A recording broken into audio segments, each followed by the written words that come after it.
Hello বন্ধুরা, দেখো আমার রান্নাবান্না স্টার্ট হয়ে গেছে। আমাদের বাড়িতে লোকেরা আসবে, মানে কি আমাদের রিলেটিভ আসবে, তার জন্য মানে এই দেখো কত কিছু রান্নাবান্না হচ্ছে, তোমরা দেখতে থাকো। এই আটাটা নিয়ে নিলাম, আটাটাও মেখে নিলাম, এই মেখে নিয়ে রুটিও করে নেব। তারপরে বেগুন ভাজাটাও আমার ফাইনালি কমপ্লিট হয়ে গেছে। কমপ্লিট হওয়ার পরে আমি করলা ভাজাটা বসিয়ে দিলাম।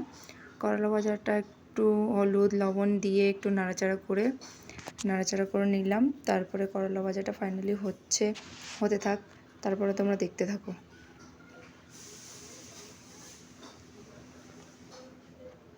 আজকে অনেক কিছু রান্নাবান্না হবে, দেখতে থাকো। এই ব্লগটা অনেকই বড় হবে, বড় হতেও অনেক কিছু রান্না করব, দেখতে থাকো।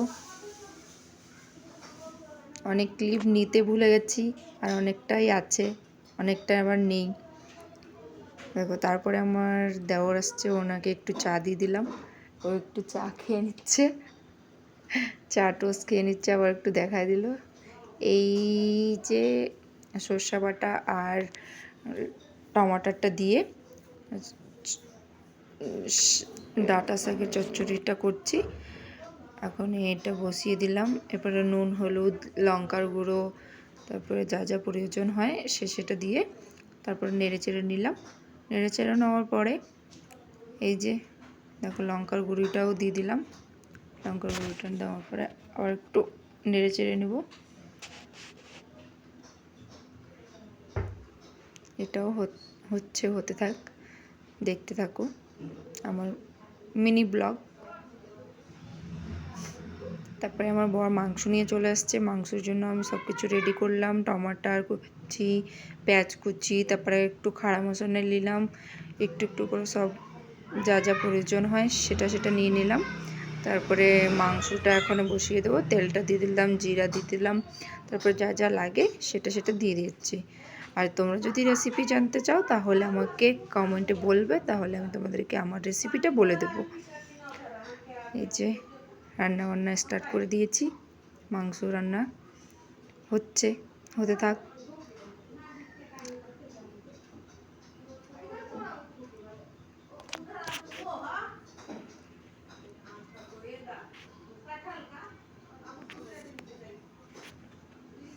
এই যে পেঁয়াজ দিয়ে দিলাম, দেওয়ার পরে হচ্ছে ফ্রাই। এবার রসুন আদা পেস্ট যেটা করছিলাম সেটাই করে নিলাম। তারপরে পিসা হুয়া মশলা, যেটা চিকেন মশলা, রসুন, ওই হলুদ লঙ্কার গুঁড়ো, জিরার গুঁড়ো, ধনিয়ার গুঁড়ো, তারপরে টক রান্না করে নিলাম একটু। তারপরে ডালটাও বসিয়ে দিলাম, ডালটা সেদ্ধ হয়ে গেছে। ডালটা এখন বাগার দিয়ে নেব। এখন এই জিরা টিরা দিয়ে একটু তেল ঠেল দিয়ে বাগার দিয়ে দিচ্ছি। তারপরে দেখো এখন পেঁয়াজ দিয়ে দেবো, পেঁয়াজ শুকনো লঙ্কা এগুলো দিয়ে, তারপরে টমাটারটা দিয়ে দেবো। টমাটার দিয়ে একটু নাড়াচাড়া করে নেব। নাড়াচাড়া করার পরে তারপরে ডালটা ঢেলে দেবো।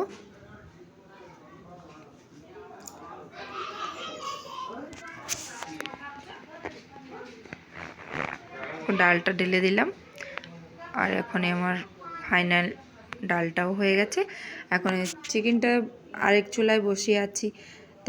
দেখো চিকেনটাও মোটামুটি আদা হয়ে গেছে, আর একটু হবে, আর একটু হলেই হয়ে যাবে।